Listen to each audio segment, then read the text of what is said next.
Welcome back. A few weeks ago, Storyboard18 was in the mecca of advertising and marketing, the Cannes Lions Festival of Creativity, speaking to the who's who of the global industry about the disruptive trends sweeping through the consumer and marketing landscape. Among them was Mie-Leng Wong, Senior Vice President Global Brands at Mondelēz, who spoke to us about the key trends shaping the global food majors' marketing, commerce and media strategies. Listen in. Let me just kick off with asking you, what are some of the top line trends that you have your eye on right now, and some of the insights from that are informing your strategies across your brands? Right. Well, in today's world, consumers face a number of challenges and tensions that are really relevant for Mondelēz. The world is more divided, there is a lot of stress, we feel we're more connected due to virtual connectivity, but people have never been so lonely. There are huge climate concerns, and health and well-being trends are becoming more and more important. So yes, how is this affecting our marketing strategies? Fundamentally, the needs for snacking haven't changed that much. I mean, people still search for a snack to fuel their energy, to treat themselves, you know, to comfort or to share with others. During Diwali with Cadbury, or when they come out of school and have an Oreo with their kids. But we do see some changes how consumers approach our category. The perspective on indulgence is changing because it's becoming part of self-care more than just a frivolous treat. People want to treat themselves mentally, emotionally, without feeling the guilt. And this has only been accelerated due to COVID and stresses of economic uncertainty. So at Mondelēz, we are challenging ourselves to reimagine the future of snacking through our brands with an emphasis on innovation, creativity, and commerce. Innovation is important, not just to grow share, but also to grow the category and the pricing power of our brands. Our brands are very well known, as you know, especially Cadbury in India, for creating those positive emotions of joy and pleasure.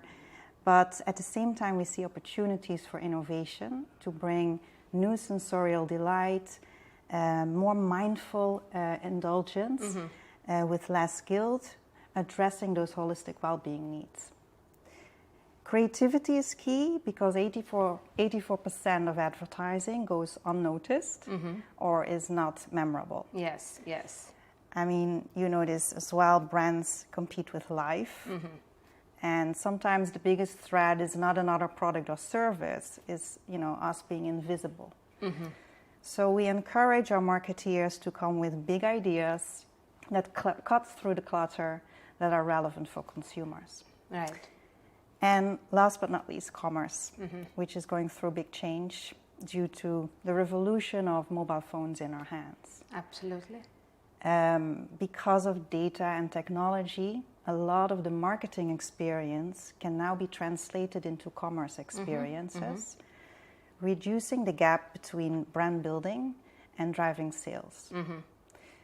So we are going to integrate commerce in our marketing approach to help consumers get the right snack at the right moments wherever they are. Influencer marketing has been growing by leaps over the years, and I mean, all over the world, all brands, you know, use influencers. But we've also seen a kind of a bit of a pushback over the recent years, and there has been, of course, some criticism of influencer marketing. There have been situations.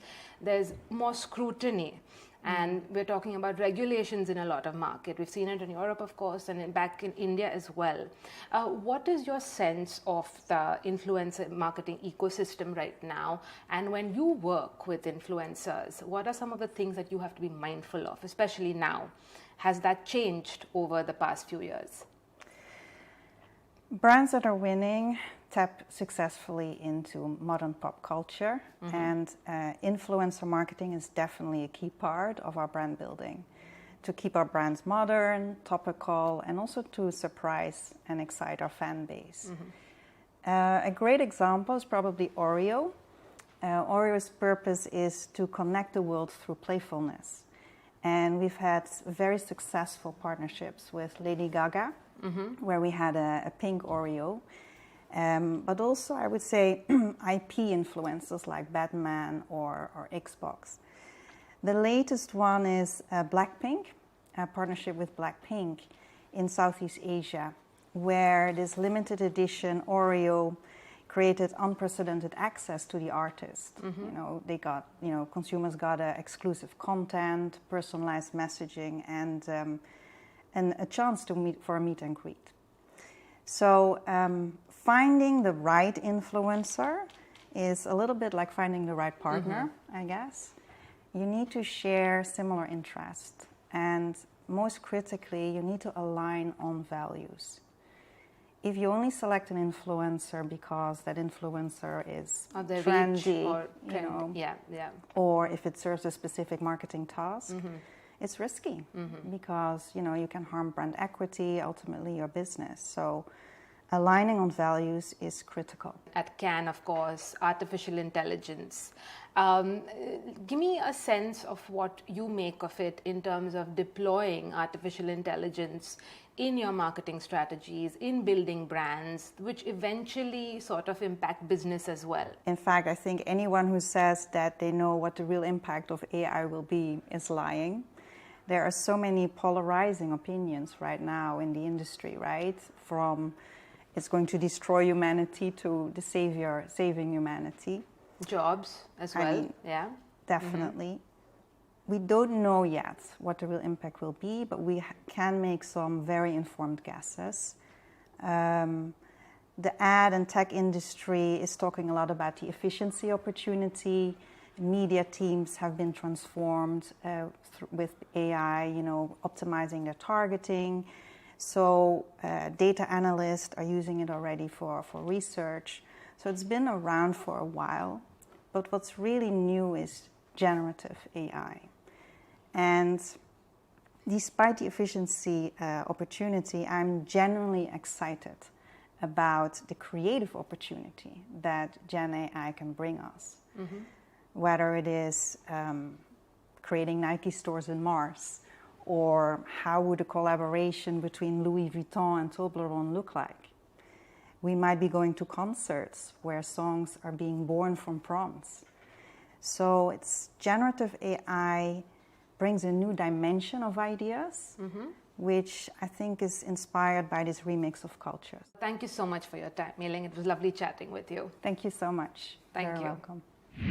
It is time for a short break. On the other side, key findings from the 11th edition of the annual Brand Footprint India report.